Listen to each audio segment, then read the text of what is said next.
Bonjour à tous et bienvenue sur la chaîne Objectif Dividende pour cette nouvelle vidéo. Alors aujourd'hui on va parler d'une action dans le secteur de la santé. Il s'agit de l'action Pfizer qui est le premier groupe pharmaceutique mondial.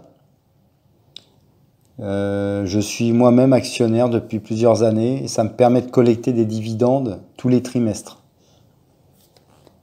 Donc la société a été fondée en 1849.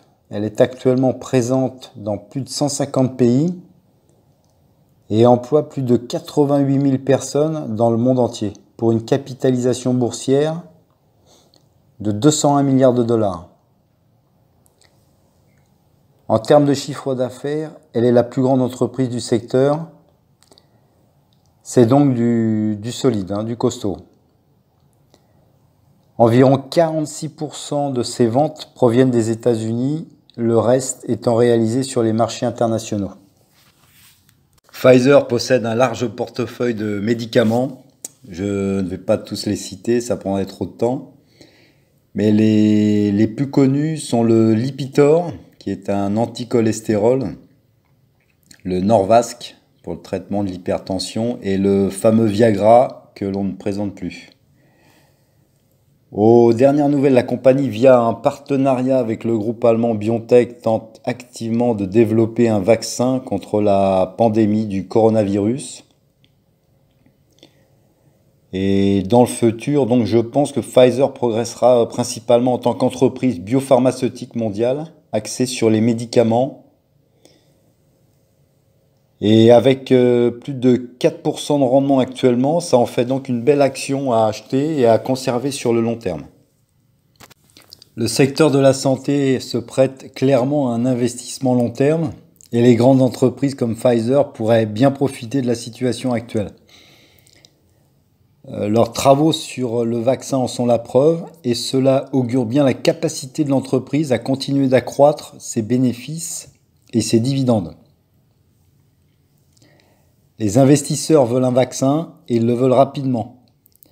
Et les dernières étapes concernant celui-ci donnent de l'espoir à l'ensemble du marché boursier. Le président Donald Trump a déclaré qu'il pourrait accorder une approbation rapide à un candidat pour le vaccin dès octobre. Cette approbation permettrait d'accélérer le déploiement du vaccin et, espérons-le, le retour à la normale. On peut constater avec l'historique du dividende qu'il est en hausse depuis les 10 dernières années. Cela nous donne un taux de croissance du dividende de 6,1% sur 10 ans. C'est donc solide quand on le couple avec le rendement de 4,23 qu'offre l'action en ce moment. Concernant le payout ratio, avec un taux de distribution de 53,06%, il s'agit d'un dividende bien couvert qui laisse une grande marge de manœuvre pour de futures augmentations du dividende. Le dividende actuel est de 0,38 $ par action et il est trimestriel. Le chiffre d'affaires de Pfizer est passé de 67,809 milliards en 2010 à 51,750 milliards en 2019.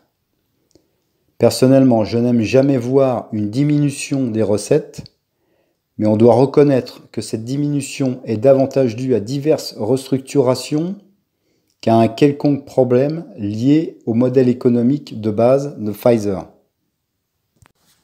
On a actuellement un PER, le Price Earning Ratio, à 12,63 et une capitalisation à 201 milliards de dollars.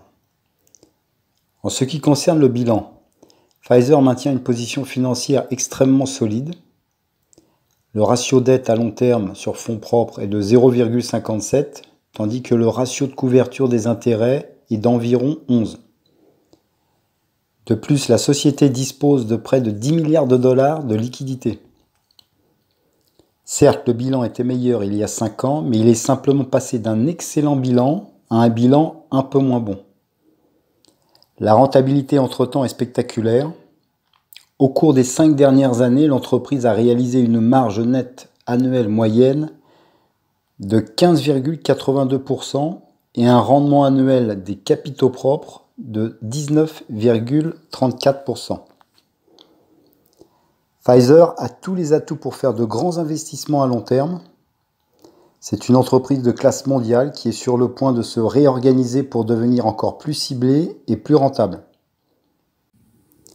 Des avantages concurrentiels durables tels que les brevets, la demande en continu de produits, le savoir-faire technologique et les relations internationales sont autant d'éléments qui protègent donc l'entreprise.